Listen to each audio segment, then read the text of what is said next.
on the previous figures. He's specialised in lopping latter rounds. As the 3,000 field gets underway, again a very big Kenyan contingent here, and you can be sure there'll be pace-making for Komen.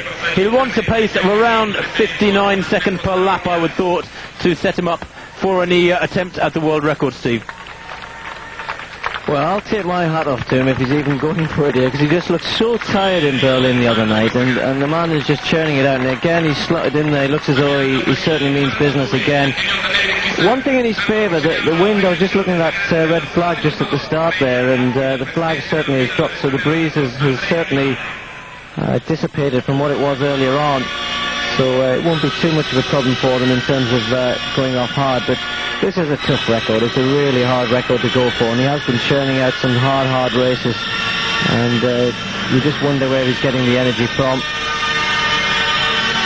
Well, that's right. It wasn't a 1,500 or a 3,000 in Berlin 2 days ago. It was a 5,000, as Steve says. He looks tired running 13:02, and that's some 17 seconds slower than he ran in Zurich a couple of weeks prior to that.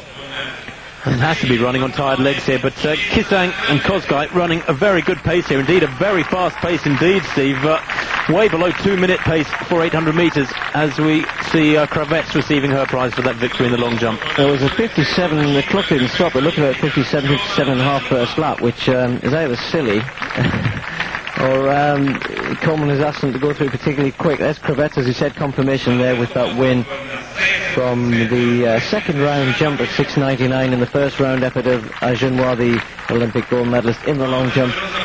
Shana Williams coming through with her early effort of 6.77, and none of them were able to improve on those distances in the later rounds, and they were all wind-assisted marks, as you could see there. But Komen certainly meaning business.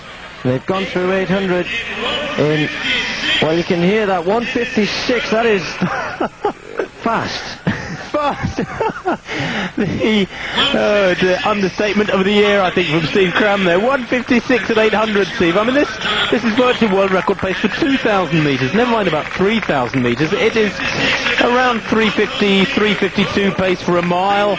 It is astonishing. 2:25 at 1,000. Now, that's the sort of pace that he's been coming home in. He's been running his last 1,000 in his last couple of races over 3,000 in 2:25. To go out in 2:25 is absolutely staggering. There's Komen in third place and pulling well away from the rest of the field, of course, here behind the two rabbits, Kisang and Kosgei.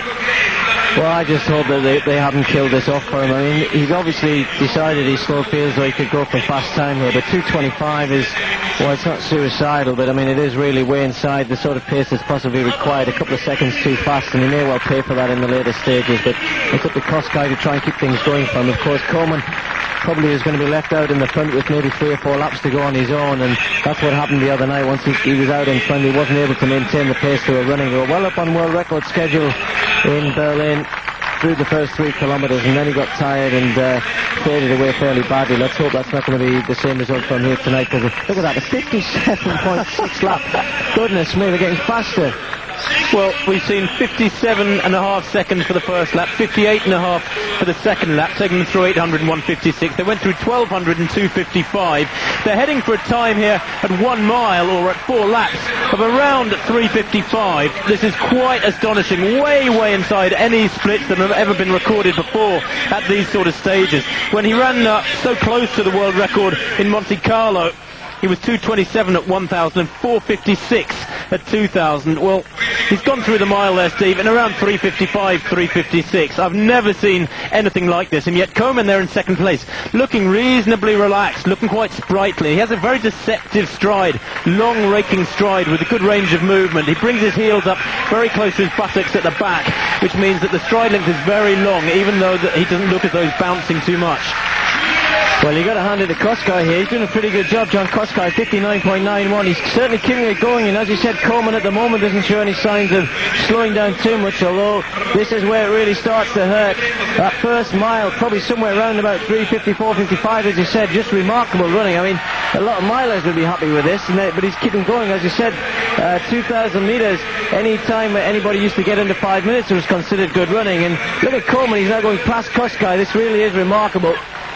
Well, we're used to seeing Daniel Komen knock big chunks off his personal best. 4:53 at 2,000 metres. I bet you that would put him in the top 10 all time for 2,000. That is a staggering statistic.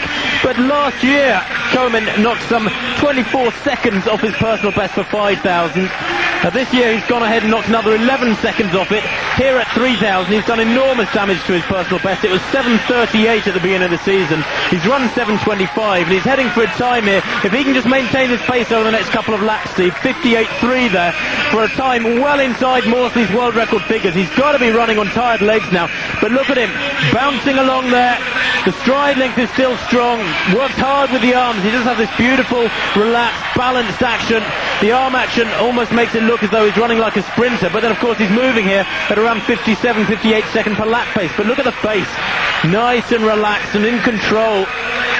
Well, I think we're seeing a remarkable run here. Whatever happens, it's going to be very fast, whether he breaks the world record or not. He really only needed to run 2:4 for the last 800, and he hasn't let the pace drop by the looks of things. So Daniel Komen at the moment looks to be heading on his way to another phenomenal run.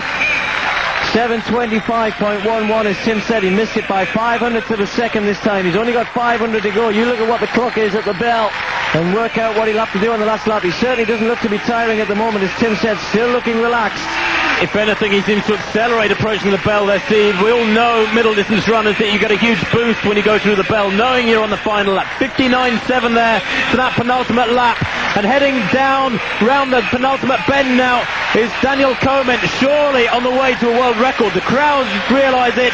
There's a relatively small crowd in the stadium in Rieti, guiding him home down the back straight. The world record surely hasn't got long to live now. 7:25, the figures he's aiming at. He goes through with half a lap left at 6:51. He's only got to cover this last 234 to get the world record, and he's moving at around 30-second pace. This is a staggering speed he's running at. Nuruddin Morsley is going to lose the world record here, barring disaster in the last 100 metres, and still he looks untroubled. Into the home straight, Daniel Komen of Kenya, 20 years old. He hasn't got a world record at an Olympic distance yet. He hasn't got one at an IAAF distance. But now he has. Look at the figures. 7:20.67. 59 seconds for that last circuit. And the world record has been broken by 4.5 seconds. He's held aloft by his teammates. And at last, the running he's produced in race after race in the recent weeks since the Olympics. Remember, he couldn't go to the Olympic Games, wasn't selected. That sort of running has been rewarded.